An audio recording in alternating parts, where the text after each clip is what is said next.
السلام علیکم ورحمۃ اللہ وبرکاتہ۔ ہم پڑھ رہے ہیں اس چینل پر حجاب کے اندر ایک چھوٹی سی تحریر جو ایک جاپانی نو مسلم طالبہ کی ہے، خالہ لکاتا، جنہوں نے نیا اسلام قبول کیا۔ اس کے بعد انہیں کن مرحلوں سے گزرنا پڑا، ان کے بارے میں 4 مرحلے پچھلی ویڈیوز میں بیان کیے جا چکے ہیں۔ اب ہے 5واں اور آخری مرحلہ۔ پچھلے مرحلوں کے بارے میں جاننے کے لیے پچھلی ویڈیوز ملاحظہ فرمائیے، اس چینل کو سبسکرائب کر دیجئے اور بیل کے آئیکن کو دبا دیجئے تاکہ آپ کو ہر دفعہ ایک نئی تحریر ملنے پر نوٹیفیکیشن موصول ہو سکے۔ بسم اللہ الرحمن الرحیم۔ حجاب کے اندر جاپانی نو مسلم طالبہ خالہ لکاتا کی تحریر، اسلام لانے کے بعد 5واں مرحلہ۔ 5واں مرحلہ انہیں کیا پیش آیا، آئیے انہی کی زبانی سنتے ہیں۔ 5ویں مرحلے کا حصہ بے، اور یہاں پہ اس مرحلے کے ساتھ، اس ویڈیو کے ساتھ یہ بک اپنے اختتام کو پہنچے گی۔ 5ویں مرحلے میں خالہ لکاتا نے بتایا تھا کہ انہیں 2 سال ہو چکے تھے حجاب لیے ہوئے، اور ان کے ماحول اور مذہبی شعور کے ساتھ ساتھ ان کا حجاب 5 بار تبدیل ہوا تھا۔ فرانس میں اپنا مذہب تبدیل کرنے کے فوراً بعد انہوں نے ہم رنگ فیشنیبل اسکارف استعمال کیے سعودی عرب میں، اور اب سر سے پاؤں تک وہ سیاہ نقاب میں پوشیدہ تھیں۔ آئیے اس کتاب کا آخری حصہ اس تحریر کا انہی کی زبانی سنتے ہیں۔ خالہ لکاتا کہتی ہیں، کئی سال قبل جب ایک جاپانی مسلح سر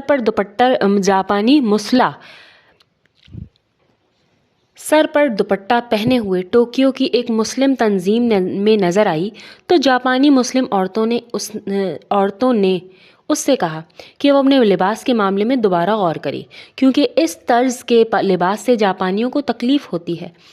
اس وقت جاپان میں کم مسلمان عورتیں اپنے سروں کو چھپاتی تھیں، اب زیادہ سے زیادہ جاپانی عورتیں اسلام قبول کر رہی ہیں اور مشکل حالات کے باوجود سروں تک کو چھپا رہی ہیں۔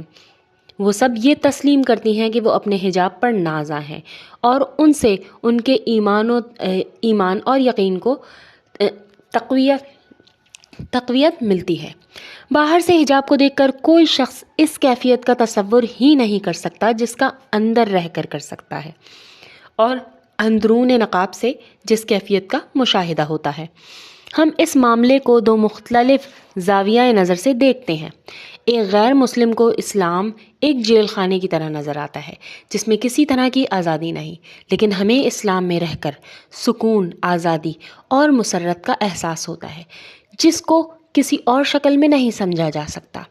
ایک شخص یہ کہہ سکتا ہے کہ جو کسی مسلم گھر میں پیدا ہوتا ہے وہ اسلام کو کب سے بہتر طرز حیات سمجھتا ہے، اور وہ اسلام کو ہمیشہ سے بہتر طرز حیات سمجھتا ہے اور سب سے بہتر طرز حیات سمجھتا ہے، کیونکہ وہ اس سے ابتدائی سے واقف ہوتا ہے اور باہر کی دنیا کے کسی اور تجربے کے بغیر وہ بڑا ہوتا ہے۔ لیکن وہ تو پیدائشی مسلمہ نہیں ہوں، بلکہ میں نے اپنا مذہب تبدیل کیا ہے۔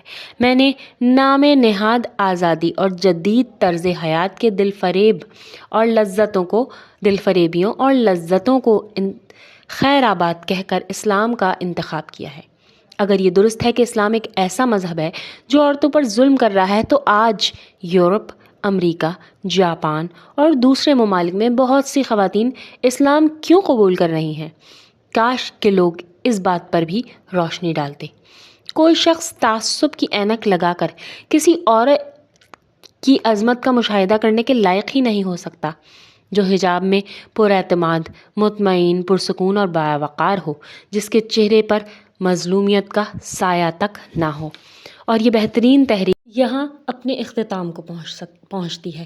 آئیے اس تحریر کو آگے بڑھانے میں ہماری مدد کیجیے، اسے لائک، شیئر کیجیے۔ جزاکم اللہ خیرا کثیرا فی الدنیا والآخرہ۔ السلام علیکم ورحمۃ اللہ وبرکاتہ۔